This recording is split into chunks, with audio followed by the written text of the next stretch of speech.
کے ذریعے تمام انبیاء علیہم السلام نماز کا انتظار فرما رہے تھے۔ آپ نے ان تمام انبیاء علیہم السلام کو نماز پڑھائی۔ دنیا میں 3 مسجدیں ایسی ہیں جہاں کا سفر کیا جا سکتا ہے۔ ایک مسجد حرام جس کو بیت اللہ کہا جاتا ہے،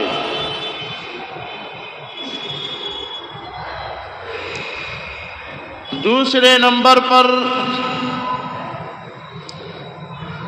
بیت المقدس جو فلسطین میں ہے، اور تیسرے نمبر پر مسجد نبوی ہے۔ یہ 3 مسجدیں ایسی ہیں کہ اگر اللہ نے توفیق دی تو ان 3 مسجدوں میں جا کر نماز ادا کرے،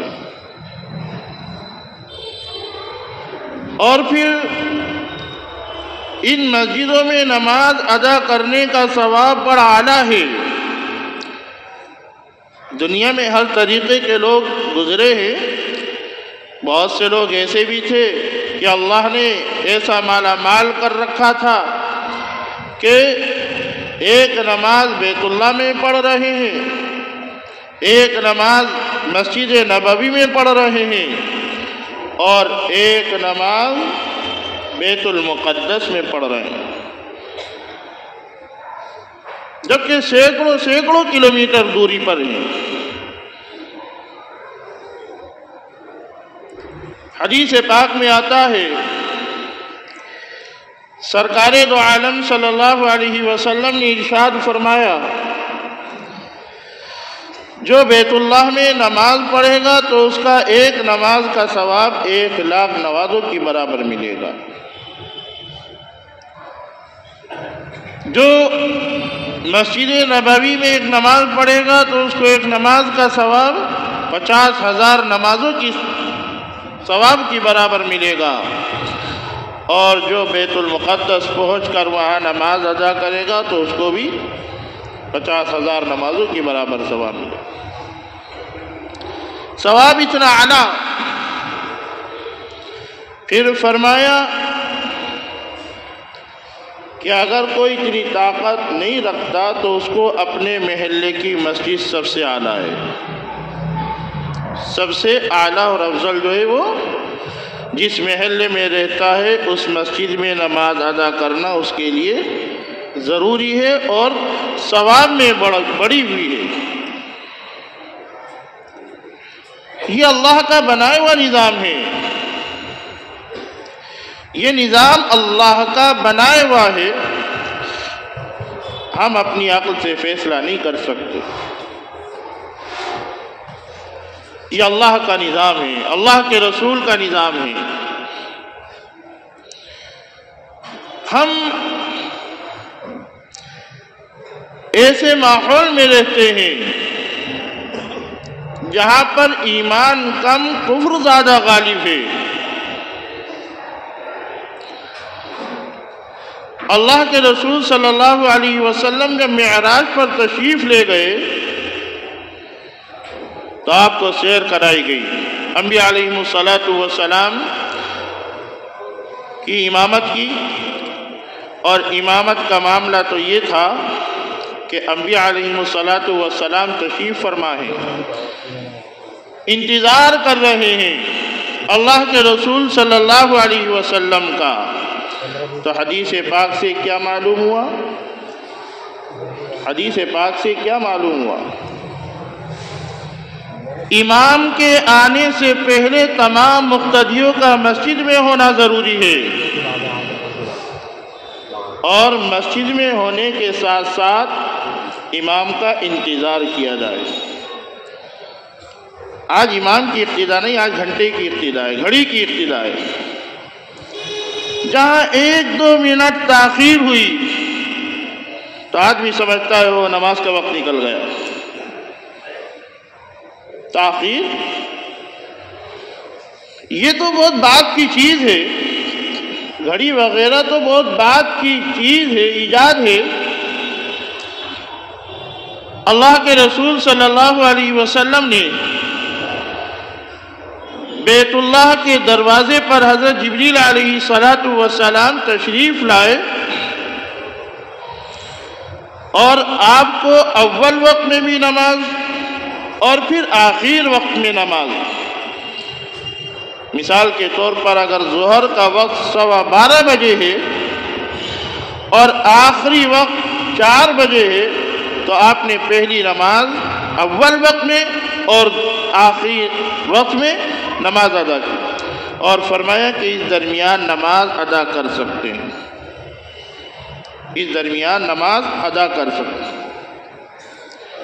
جو اس میں پڑھی جائے گی وہ ادا کہلائے گی، اور اگر کسی مجبوری سے نکل گئی کہ آدمی سوتا رہ گیا یا آدمی کسی کام میں مصروف رہا، معلوم نہ ہو سکا، تو جب یاد آئے فوراً پڑھ گئی، جب یاد آئے تو فوراً۔ تو نماز اللہ کے رسول صلی اللہ علیہ وسلم نے بیت المقدس میں پڑھائی انبیاء علیہم السلام کو، اور تمام انبیاء علیہم السلام انتظار فرما رہے ہیں، اور آپ نے حکم دیا مسجد میں آؤ، تمیز سے بیٹھو، ادب سے بیٹھو، پہلی صف مکمل کرو، اور مکمل کرنے کے بعد پھر دوسری صف مکمل کرو، تیسری صف مکمل کرو، تمہارے درمیان بیچ میں خلا پیدا نہیں ہونا چاہیے، شیطان آ کر گھس جائے گا۔ جب تمہاری صفیں درست رہیں گی تو تمہارے اندر کے اختلاف ختم ہو جائیں گے، اور جب تمہاری صفوں کے درمیان خلا پیدا ہوگا تو تمہارے دلوں میں بھی اختلاف ہو جائے گا۔ اور حقیقت بھی یہی ہے، جو امام سے محبت کرنے والا ہوگا امام سے قریب بیٹھے گا، اور جو امام سے نفرت کرنے والا ہوگا وہ دور بیٹھے گا۔ جمعے کے دن بھی اللہ کے رسول صلی اللہ علیہ وسلم نے یہی حکم دیا کہ جب جمعے کے لیے آؤ تو ممبر کے قریب ہو کر بیٹھو، ممبر اور محراب کے قریب ہو کر بیٹھو۔ مسجد میں تو آ رہے ہیں لیکن مسجد میں آنے کی تمیز نہیں، آ کر کیسے بیٹھا جائے، کوئی ادھر کی طرف رخ کیا ہوا ہے، کوئی ادھر کی طرف رخ کیا ہوا ہے۔ مسجد میں آنے کے آداب، پھر مسجد میں بیٹھنے کے آداب، یہ تمام چیزیں شریعت مطہرہ کی بڑی اہم چیزیں ہیں۔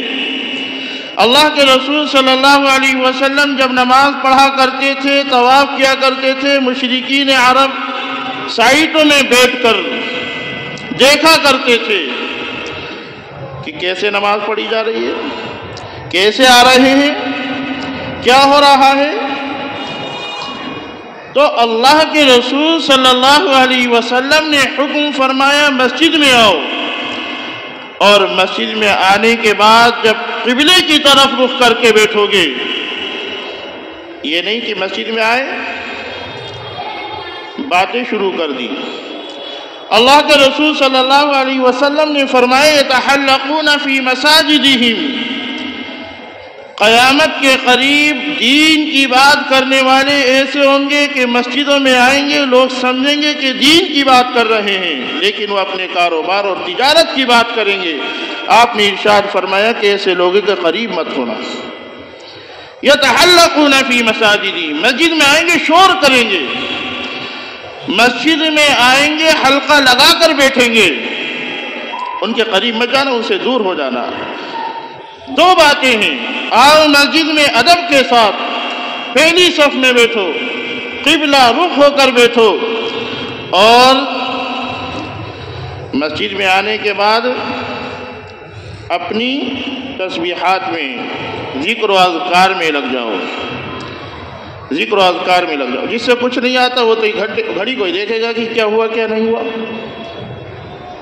اللہ نے جب اللہ کے گھر آ گئے تو نیکیوں میں اضافہ کرو۔ ارے اللہ نے اپنے گھر بلا لیا ہمیں، بلانے کے بعد اب یہاں پر بھی ہم کسی کو نہیں چھوڑ رہے۔ یہ نماز کو آ رہا ہے، آج نہیں آیا کل آیا، کون آ رہا ہے کون نہیں آ رہا، نہیں، قبلہ رخ ہو کر سبحان اللہ، الحمدللہ، اللہ اکبر، اپنی نیکیوں میں اضافہ کرتے چلے جاؤ۔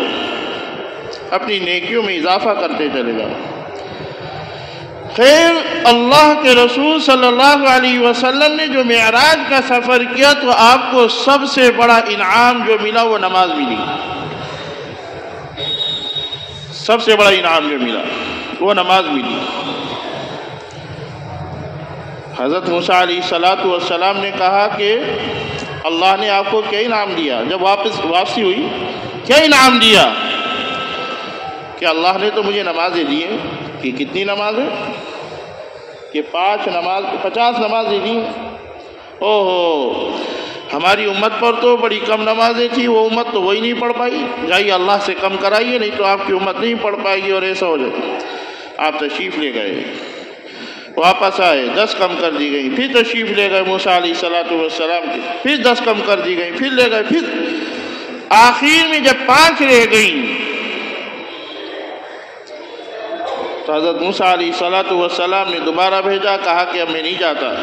اللہ نے فرمایا ہماری بات بدلی نہیں جاتی، ہماری بات 5 نمازیں پڑھو گے 50 کا ثواب ملے گا،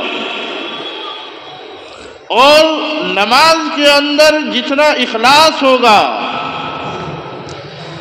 نماز کے اندر جتنی تمام چیزوں کی رعایت رکھی جائے گی اتنے ہی نیکیوں میں اضافہ ہوتا چلا جائے گا، اتنا ہی نیکیوں میں اضافہ ہوتا۔ اچھی طریقے سے نماز پڑھو گے تو اچھی نیکیوں میں اضافہ ہوتا چلا جائے گا، کیونکہ مسجد کے اندر آنے کے آداب بھی لوگوں کو معلوم ہے۔ اگر کسی کو کھانسی آ رہی ہے، کھانسی کی بیماری ہے، آپ نے فرمایا گھر نماز پڑھو۔ نماز میں صفوں میں کسی کو تکلیف نہیں ہونا چاہیے۔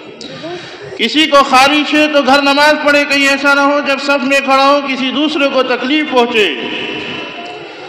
کوئی ایسی بیماری ہو جس سے لوگوں کو اذیت پہنچتی ہے تو فرمایا کہ وہ مسجد میں نہ آئے، وہ اپنے گھر نماز پڑھے۔ کیوں؟ جب صف میں کھڑے ہوں گے کہ دائیں بائیں 2 لوگوں کو ہماری ذات سے تکلیف پہنچے گی، ایسے لوگوں کو اللہ کے رسول صلی اللہ علیہ وسلم نے حکم فرمایا کہ گھر نماز پڑھے، گھر نماز پڑھے۔ تو ہماری شریعت، ہمارا دین بڑا صاف شفاف، ہم آنے نہیں چاہتے ادھر کی طرف۔ اور دین میں سب سے زیادہ اہمیت کائیں کو ہے؟ نماز کو ہے، اسلام کی بنیاد۔ سب سے زیادہ اہمیت نماز کو ہے، اور آدمی کے ایمان اور کفر کے درمیان جو بات ہے وہ نماز ہے۔ حدیث پاک میں آتا ہے نمازی ہے، ایمان اور کفر کے درمیان ایک فاصلہ ہے، وہ کیا ہے؟ نماز پڑھتا ہے تو مومن ہے، اور نہیں پڑھتا تو جانی کیا ہے؟ تو نماز کی اہمیت سب سے زیادہ ہے۔ اللہ کے رسول صلی اللہ علیہ وسلم نے بیت المقدس کی طرف رخ کر کے تقریباً 16 یا 17 مہینے نماز پڑھی۔ بیت اللہ اور بیت المقدس یہ ہمارا قبلہ ہے، یہ ہمارا قبلہ ہے۔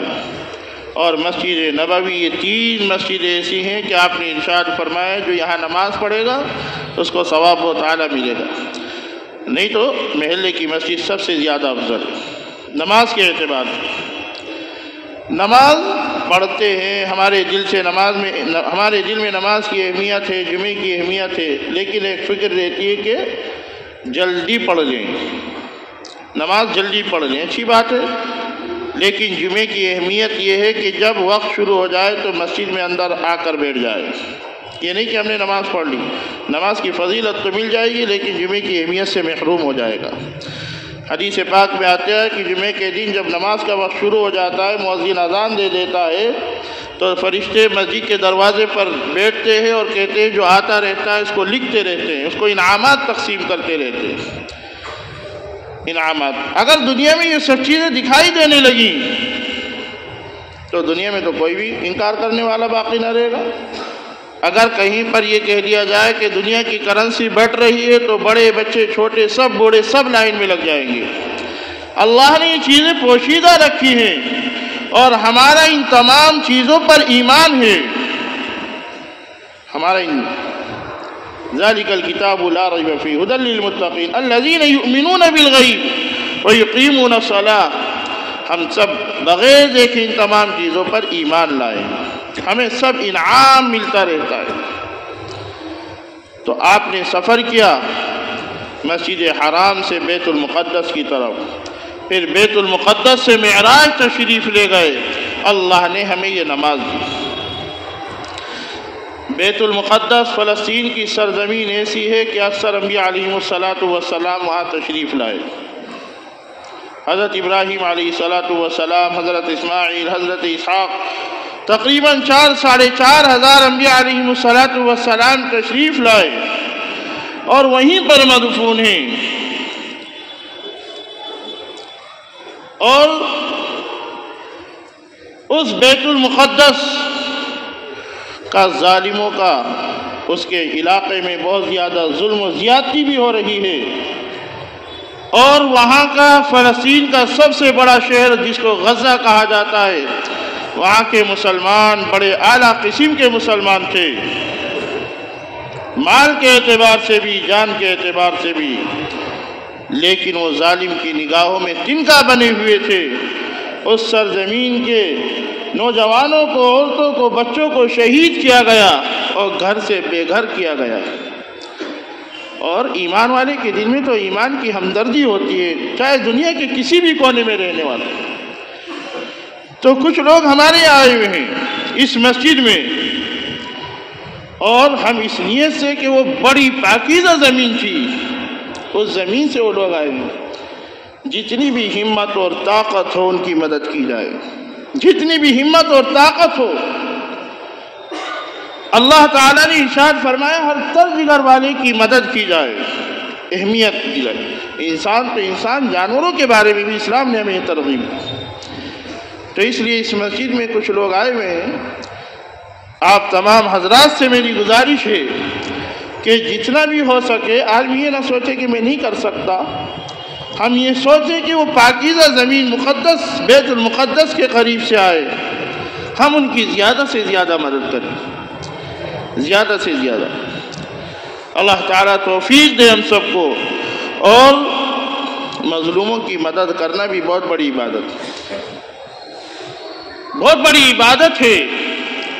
اللہ کے رسول صلی اللہ علیہ وسلم سے فرمایا آپ نے کہ ایک شخص عبادت کرتا ہے، ایک شخص خدمت کرتا ہے، عبادت بھی اور دوسری چیز خدمت بھی، اور جنت دونوں چیزوں سے ملے گی، عبادت سے بھی ملے گی، خدمت سے بھی ملے گی۔ آج ہمارے درمیان سے عبادت تو آدمی کر لیتا ہے، لیکن خدمت میں بہت کوتاہی ہوتی ہے۔ خدمت میں آدمی سوچتا ہے میں کیا کر سکتا ہوں۔ جتنی بھی اللہ نے توفیق دی، جتنی بھی اللہ نے توفیق دی، آپ مدد کیجیے، اور جنت دونوں چیزوں سے ملے گی، خدمت سے بھی ملے گی، عبادت سے بھی ملے گی۔ اللہ تعالی ہم سب کو مالا مال فرمائے، دنیا آخرت میں مالا مال فرمائے، اور ہم سب کو صراط مستقیم پر